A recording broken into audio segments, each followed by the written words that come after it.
ole tuna hian budget chungchanga general discussion an nei meka tuna hian purobat ro moi ron dinga thuron soidona he video a hian purobat ro moi le pural mon puya punte te tu soi kan ngai thau don ani ani pani hi tun trama debater tha berpol te jinga mi ni ka thitania chuwang chon an thu soi ngai thla ka cha goma anon in perle si lawang ti po soi thailo chuwang chonin kan ngai thlang purobat ro moi aron dinge kile post speaker kalome supplementary demand at han chana wacha onve ngal pang ya poni senia hey supplementary demand hi budget documents te jinga mi nia budget general discussion kan nei meka chuta chuan soi em soi tur te po ni in alanga chuwang chuan supplementary demand soi ho ti level kha an la lengzel tura te po ngai ila athat karingaตัวเตะสวยเวกตัวเก็บปอนี่เดี๋ยวกัน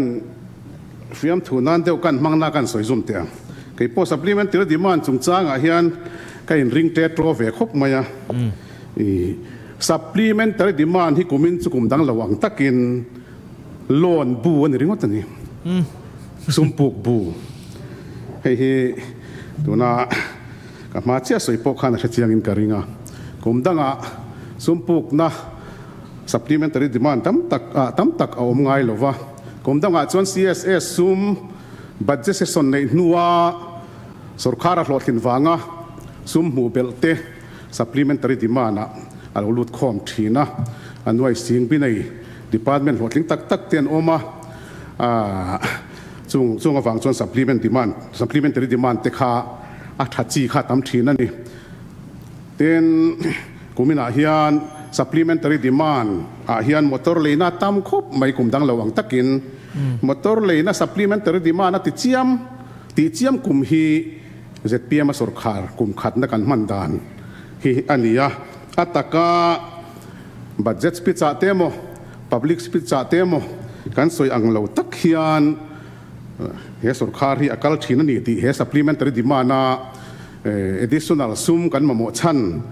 hian aron lang na sa khop maya department paruk emani o chuan motor leina ringot hi supplementary demand aron lang ani kan riat angin supplementary demand chu thatchi le chechi a oma a chechi chu department pakhat atanga sum department tanga in supplementary demand thatchi le chechi anti tongkam chumak hi a oma a chechi chu department pakhat atanga sum department tanga in dailo na suan kwal vela kha supplementary demand aluanga ya reappropriation ati thelo department chung lo chuan department khatatanga department tanga kalkhan supplementary demand angin allocation ranga lo nga ya chu heta hosa vote anga yawangin kan han vote thin khan ya kan vote thun lai khan ti dang lam thei poni to lowa ma se budget general discussion a chuan discuss kha huam tel vek thin ni in ka ria chu state danga pon ti dan in ka ria tulai hel tuna kan soi hi apoi lo tura te po ka nga ya ni te chuan a toy zong in supplementary demand hi tun tuma kan supplementary demand hi department khatatanga department danga sum suan kwalna enge moza ta oma finance ina sumin dai lo na awanga apek bel motor leina ang chi te kan chairman lo le kan commission emo consultant te lo emo khang te pokhan nge ka chia lo detail taken ziak chia lo wa revenue ngani heta po hian supplementary demand tun kumina kan pass tak kum kalai me ka supplementary demand hi atam khop mai tin adot le a chuan supplementary demand thachi supplementary demand asum mu thachi hi chu department then khata a oma ka nge ka akil kelin ka soi lowanga supplementary demand thachi grade B te potila thome saski hi kai chu tha ka ti tho maya saski sum mu hi kan sarkar lai te po khan an thian tena soi se veilama mi te khan khati lai huna veilama mi te khan an soi sel view thina ma se saski hi chu kum som nga chung interest free ania kum som nga liam hi chuan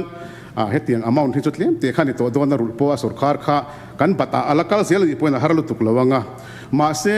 kumdang anga supplementary demand sum thar kan mute umai กันถอดชวนนี่หันเตียชวนวิวตัวจุสัสกิฮิจุนิเลมเราวันนี้ loan 100% loan อันนี้อะ Government of India พอทิลพัลงังไม่อะcriteria กัน fulfill ชวนอะไรreform ง่ายแต่กันติดชวนกันหมู่ไม่ตัวแต่พอนี่อินาลังอะเห็นมีจุงจ้างเฮียนกันสรคาร์ official แต่พอฝักเล่นก็เสีย Finance Department ลำแต่พออันฝักมาอะไรอาสรคาร์เฮตอาสรคาร์ปุยอังติเชียมเทจูอมโลมาเซ official เต็ม smart โลวะทิลทวิตตักไอ้นัตตาจงจูตุนกุมินาโลนตั้มตักกันหลักที่นัชันฮีกัน official เต smart วังเตปอนยังอ่ะที่นั้นมีรอยเต smart วังเตปอนยังอ่ะที่สรคาร์มาสโลกัลดานเตปอนยังอ่ะที่ตุนสรคาริน loan policy เฟลตักอันนี้ลากเทจุลากตัวโลนฮีที่ฮีอันสวยเราโจงอันกัลทินวังฮีอันจู policy อันนี้อันลับบพอร์ไม่ลายวังฮีอัน supplementary demand อ่ะพอฮีอัน loan ปูกบูวันนี้กันที่นั่นสันขาปูกขีดตำมากันทั่วเขียนหน่วยขัดเวลหน่วยขัดสุดตำฟูมายาอาสาบตรงนี้สวยใจละ 1,000 crore ฮีกัน supplementary demand บัวกันซุ่มตาฮี loan 100% loan อันนี้พายอันนี้พาเราพอสนัดถึงเราเช็ดเวลังสุดอย่างจูอันนี้กันโลนลากฮีกันงั้นนี่กันดูอ่ามครบไหมดูแต่พออันยังไงมาเสกันเราแคมเปญน่ะแต่กันเราสวยทิ้นที่ party office แต่กันเราสวยทิ้น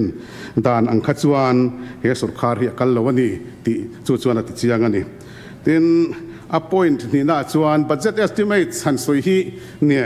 อัตตกรามากันกัลดานเนี่ยเฮียนั่นมิลทิ้นเราว่าเห็นกระทาน่าอังเริงมาเสียสวยเราเทเราปนดีเวียเอ็มเอลเล่แต่กันดีเวียส่วนสวยเวียจักแต่กันเราในเทเรากันในเราเทเราว่า year of consolidation มิงมวยตะกินกันฟัวอัตตะกาสรคากันกัลปุยด่านซูซุมเล่ไป consolidate inrenเจมางั้นหุ่นเงี้ยลำโกกินหลังเราว่าสรคามาสาธิตนันตีดูเราตั้มตัก year of consolidation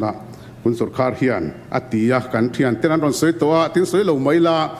ผู้สปีกเกอร์อีดิ่งละมาทูที่เสียงตัวที่อันนี้ฟังอินขลายขักสวยทุยเราว่าไงแต่ตัวจงกันสวยตุ่มซู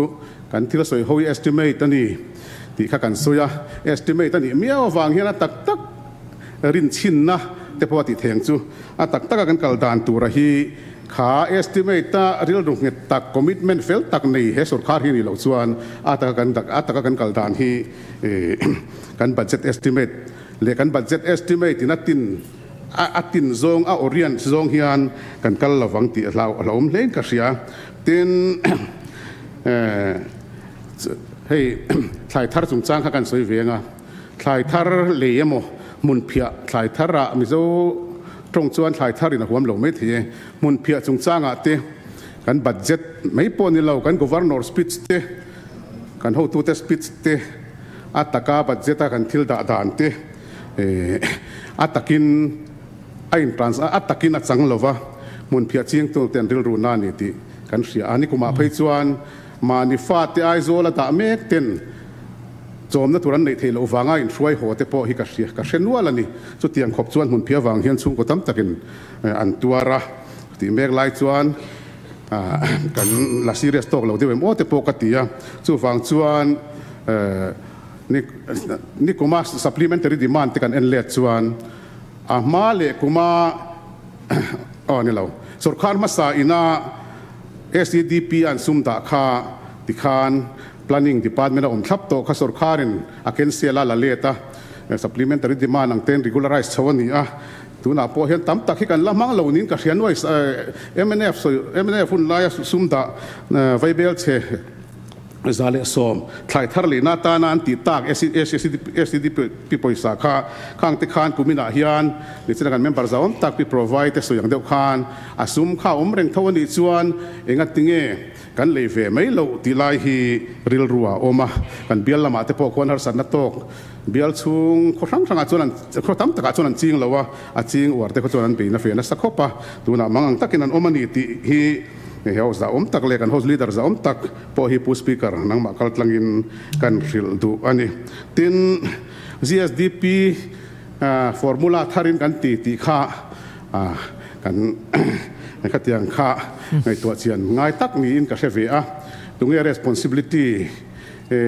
la anga fix sang ti enga ma fix ngai tin ta selang tin ngen yang ti te po khaum theyang ma sel sarkar hi chuan ngun takin system ania sarkar chuan ron om chi te a sarkar a chuan tel ve kan tama a zpm party ti khani ngot to lo dewa zpm party ang khan kan rel thel na sa ve thin thau kan resource base te po sual pheng phung thina ma se sarkar de son ni kha chuan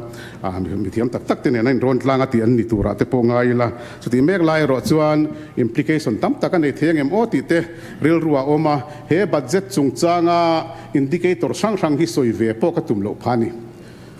a GSDP andron arrive dan le khami chuak tura eng formula ngen man tin approve tur ten khat ta khan eng tin ngai tuan thule hlan nei ti te kha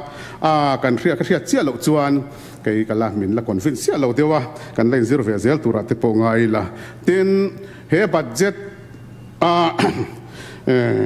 CM chan vote kha ka soinon lowanga atam asang fer khop me chief minister chan budget ta chan vo kha kan hun lai than ti ve khang lang le MNF hun laia kan chief minister chan vote in chuan in thlau tak ania kalai kha mi pui point an sia ta tan te pot tha ome tin he budget van doi thak de ondai kan singa top na poimo kati ania ato ber do tu nan pu speaker hey penalty interest si he budget kan bu thua tamaya joy tina te pon yang chu sum man tlai wanga joy penalty interest si kan budget discussed ti cha kom lo tu te pon ding em o kan ding la ba thu te tan khan hey PMGS wa ya te po hian lo oma tin hey health department lama te po hian roi zani som sari pali ti te som li pasari ti te sa tum som ruk pakhat PMGS wa ya ti te tin hey SNA finance department transfer tlai hrim awang te po hian noi sang khat zakwa noi sang khat zaria som kwa pali kan lo choi ni ina langa tin chung lawa po DCMA te po noi som pani point 37 chu wang chuan sarkar smart tak sarkar efficient tak iding lamat meet and post speaker anti ang khachu he sarkar kaldan hi chuan chi lawan yang ti hi he penal interest budget bu lo lang hian atilangin ka ria ma se he SNS pars model te implement do na CSSB ka hi chuan SNS pars model system onboarding and kim ti felani chuan heng ang chi hi chu thleng to lo tura te po be se ila lai soi ngai om hi poi mo tin soi no lo te ma ni se kan soi ni tin atop nan tak finance department mo mizoram sarkar hian UC dik lovin central sarkara a submitem ti hi kan chief minister za tak finance minister hi ka zot tua he ho sange po hian UC hi a dik lovin kan submit ve don lo ti kha kan host minister kan host leader hian a soi thina saski part 1 2024-25 ati hian sum atakalaman mi lo contractor pola than lo implementing department a po sum la da chua chi lo te pon ni mai theye tin atakin lo thok to pon ni se thui la tholo hi kha amount kha utilize anga UC lo submit kha a om chuan a soi lo ang khan he sarkar hi kal ani lo mo tin enge mon takin da thil poi palte ta sela an sarkar na kan lo ti tirani chuan official ten tuar lo ram sela ti kha ril ruwa oma hi thil serious tak state ten khata chuan har san na khir tak te pon to na nin ka ria sum second installment du wange mo additional du wanga UC la submit thelo UC la sign chi lawa department lamte second installment kan mu thainan UC ron sign ula tia central sarkara UC the thlang mai te hi alo po palem o ti kha ka zona ani kalome atui hle mai ai kan chief minister in aron re khun ngal om khop ma yeng tingeron re kang UC chungchang te khani e hrida cha ko mane china po khan purin thlong khan ron sei chuak zeu to boka kan minister kan chief minister in tingeron chan le tang aron re kang ti ngai thla ka chawam to khop mai ni e budget chungchang te ania ka soi to a then khat atam jok then khat po ni lo atam jok chon ngaihawm kan tin ka ring lawa chung zinga te pawh chon kan in soi bang chung lawa chon chu budget ni kum lama mi ani mo budget bu hrim hrim pawh hi kan thalai te zinga pawh ni sela pian tira ta la mumi alo ataka la mumi alo te pawh hi atam zok kan ni anga chu wang chonin ni kum lama mo tram danga mi mo lo keu ve khatia lo en kop lo tan chonin thil zong zong khaw ve khata hriat thiam vek pawh har khop mai amaro chu kan hriat ve zel te pawh hi kan thei chen china a thain ka hria chu kan ram hroi tu te tran tila tu tur te pawh ning ka hria ngaihawm khop mai pula mon puya aron beng cheng view tura nga yang kan ngai thlaleang pula mon puya punte in engeron soyang kan ngai thlale daw ni Hello mo me tu chon member zon tak pulan mun pu punte lo somang pu speaker kalome hey when budget discussion na thu ka soi thei tur kalom khop mai kama mi te khan veila mi te khan year of consolidation inren chemna kalpui tak tak lo ti khan soi war view maya inren chemna kalpui tak tak lo le electric bill sumting khom vaibel zariat somthum pasari zet te kha engte kan pek theyang ke deposit ti te chi khang pension benefit ti te chi khang atang treu ani chu kan pek treu theya engtin nge kha ka inren chem loila khang kha kan pek thenga ma chon an bak hol ur ania pu speaker electric bill a ringot po surcharge kan pek thin cheng nuai zathum in atlan niam theya chumia wang chuan a hun dik dang kan pek man rebate po cheng nuai za somruk panga 0.69 z kha kan mu the ni khang kan in ren chem wang ani lovem ni pu speaker ka tiani tin tar pension te po in thanla kan tiam ang chin tunma sen thala tanga tlem te an mu thin kha kan pek bel treu ani avai vaya soi kha malmalaron soi angai lovin ka khia pu speaker healthcare sum kling khom pek thelo kling khom po za som riat lai kan pe theya in ren chem lo leng tin nge khang kha kan pek theyang ti kha i veila ma mi te ka zo tani pu speaker tin PDS public distribution system nuaya kan supply minister in huaisen takin bu faiman subsidize sawrkar in sen treu nakha anti niama change a card var tangin NSFA tangin cheng som pangatai cheng som thum anti chaudora party lampo kan team vievani diktak chuan visi thana sawrkar masate party chak tak ta an chak doi nang kan phak lo na po kha em ni kan ti amar chu ti chungin cheng vaibel se som ni lai kan hum pha ani khang kha in ren chem na kan kalpui wang vek ani ti kha ka soidu ani administrative reform le tiang chungchanga khanin pu speaker kai app kan ti biometric attendance si atang kai khom mai hei hian kan wa culture po ati tha em ani thingtlang aten sikula da ve kil ai kal ven na thaberani kujia in en tu kujia ma in mil si lawa pula mon puya punte tu soi ngai thlak cha gom na ni kha thileng ma hi thloi thlum ve lem lawa mi frank ning ka hria kan soilok teng in thlan ma de ya zonet nge LPS ina an kom na khanin angai nom ka tia ama hi alang tlanga engma zep tri te tang chi khani lem lo chu chonin athu soi ngai thak hi atin wo mani debate or training ka hria ma ro chu kalau du khop lo na thin chu puman pu pun te chu ama hi hei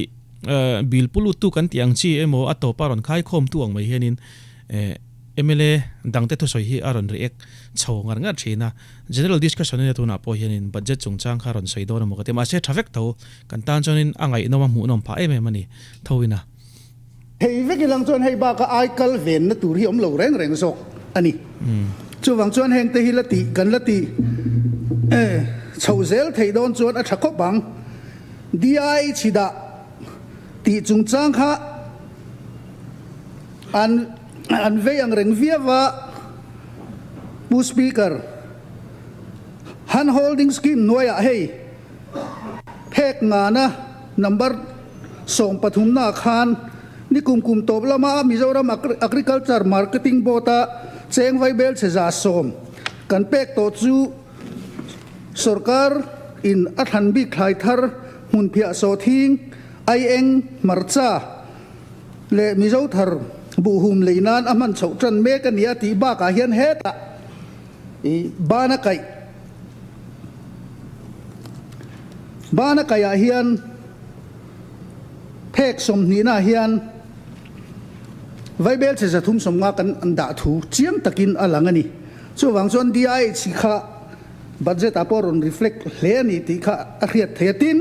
ruang phur bo tun ma thil kheng ngai lo MLA te min tirit tu ruang phur pu speaker kan ron ti chuaka heng te hi alomom hlein ka khia khang kha kanin ren chem na kong khang kanin ren chem na ra vekani pu speaker soi tam tur ka nei lo to bera chuan supplementary demand kha kan house leader hian solama veilama thutlai po in a soi tam berania sarkar masalama po soi a demand thina ni an soi ho pui ngai lo tuna helama kan an thuta a soi ho po kan rota ndu tlat lo ani tuna han soi por le ve la kha om zia ka khelo khop mai pungu na che ina ron soya midang kha chu un leader berin soi lo mai tur ati tlat awangin an soi lo ani soi ho duila soi ho kan chak tak zet I all not true bial tu pu doctor vanal khana ron soyang khan soi ho i kan chak tak meu tuna soi ho chak em aron in soi le si soi ho hun la ya kal phung ani ai soi lo wang ti box si kha chu soi ho chak tak te om dan tur nin ka khelo he budget tuna kan discuss mek ye thathokhat le in ka ria ZPM ina kan in than ma kan in tiam tam tak te po ti hlot lin nge ni ka be sei ka lo me kat inrin mai na top chu a angai nam khop mai ti khanin kan chief minister hianin tuna hian a wind up mek in ka hria chu wang chonin chaluma chonin kan kal le do ne tun chu tan chonin du to le phatang